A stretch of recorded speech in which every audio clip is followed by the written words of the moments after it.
Revue de presse signée Hélène Frade. Bonjour Hélène. Bonjour Pauline. Et les réactions à la lettre d'Emmanuel Macron se multiplient ce matin.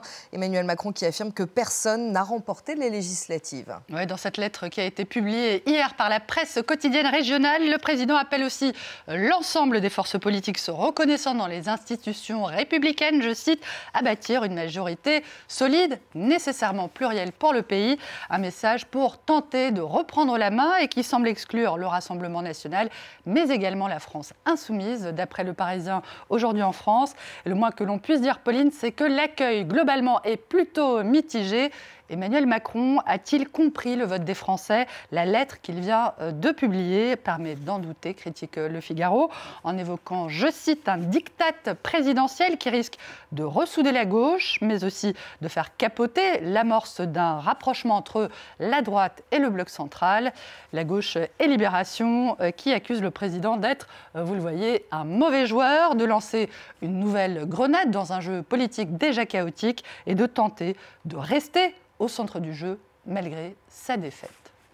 On part aux États-Unis, éviter une défaite annoncée. La pression monte autour de Joe Biden, sommé par une partie de son propre camp de ne pas se représenter au mois de novembre. Outre-Atlantique, cette tribune signée George Clooney, l'acteur George Clooney, qui a été publié par le New York Times, fait l'effet d'une bombe. Pauline, j'aime Joe Biden, mais il nous faut un autre candidat, écrit celui qui est aussi un grand donateur du Parti démocrate. George Clooney salue les grandes batailles livrées par Joe Biden, mais estime que la seule bataille qu'il ne peut pas livrer, qu'il ne peut pas gagner en tout cas, est celle contre le temps. Dans une autre tribune, publiée cette fois par le Washington Post, l'élu du Vermont, Peter Welch, devient le premier sénateur à appeler officiellement Joe Biden à se retirer de la course à la Maison-Blanche pour, je cite, le bien du pays. Come on, man, allez, mec, dans un texte au vitriol, The Atlantic accuse carrément le président américain, 81 ans, de se comporter, je cite toujours, comme l'un des dirigeants les plus désinvoltes et les plus têtus de l'histoire, à un moment pourtant crucial pour le pays. Ne sous-estimez jamais le pouvoir destructeur d'un vieux narcissique têtu qui a quelque chose à prouver, cingle le magazine centriste, en rappelant qu'une majorité écrasante d'électeurs démocrates souhaite le retrait de Joe Biden.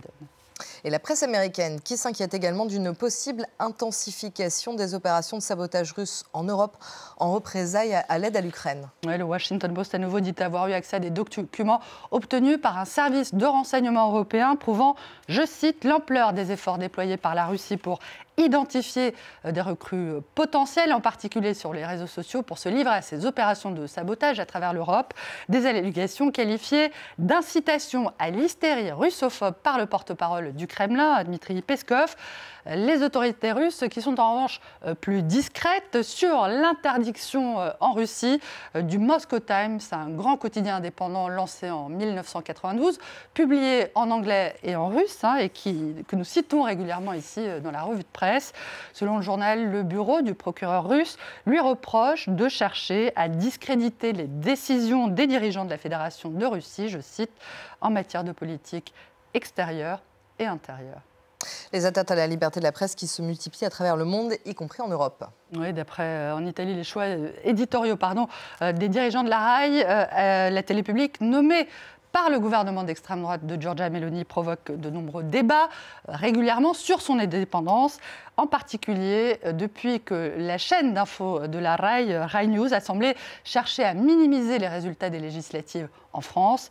D'après La Repubblica, une majorité de journalistes de la RAI a voté hier l'équivalent d'une motion de défiance contre leur directeur Paolo Petreca, décrit par le quotidien La Repubblica comme un proche de Giorgia Meloni.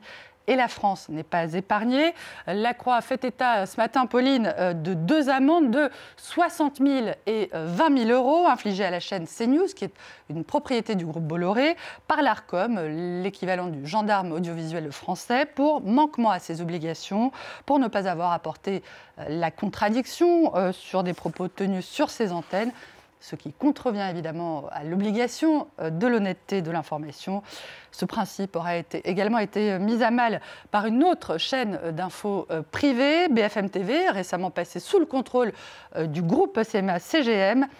Cette chaîne est accusée par le site d'info Mediapart d'avoir volé au secours de l'ex-président Nicolas Sarkozy au moment de la fausse rétractation de l'intermédiaire sulfureux franco-libanais Ziad Takieddine. C'était en 2020.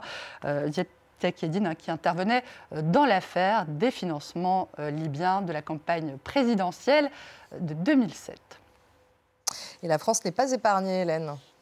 Alors ça, on l'a évoqué à l'instant. On va aussi évoquer, si vous le voulez bien, les atteintes à la liberté particulièrement de la presse et à la liberté d'expression, toujours sévère en Arabie Saoudite. En Arabie Saoudite, absolument. Pauline, Le Monde fait état d'une vidéo d'appel à l'aide qui a été diffusée fin juin sur les réseaux sociaux et qui a été supprimée le jour même. Son auteur, Abdulaziz Al-Mouzaini, dans ce message, ce producteur américano-saoudien, producteur de dessins animés satiriques diffusés sur Netflix, affirmait avoir été condamné à 13 ans de prison, assorti d'une interdiction de quitter le territoire saoudien de 30 ans. D'après Le Monde, la monarchie saoudienne a visiblement, je cite, peu goûté son émission qui jetait un regard satirique sur la société saoudienne, faisant allusion notamment à l'homosexualité, qui est un crime toujours passible de la peine de mort en Arabie Saoudite. Le Monde voit dans cette affaire une nouvelle preuve de l'intolérance absolue vis-à-vis de la moindre contestation du prince héritier Mohamed Ben Salman, un souverain aux deux visages, je cite, un autocrate modernisateur qui transforme l'Arabie Saoudite pour le meilleur et pour le pire. Merci Hélène, c'était votre revue de presse.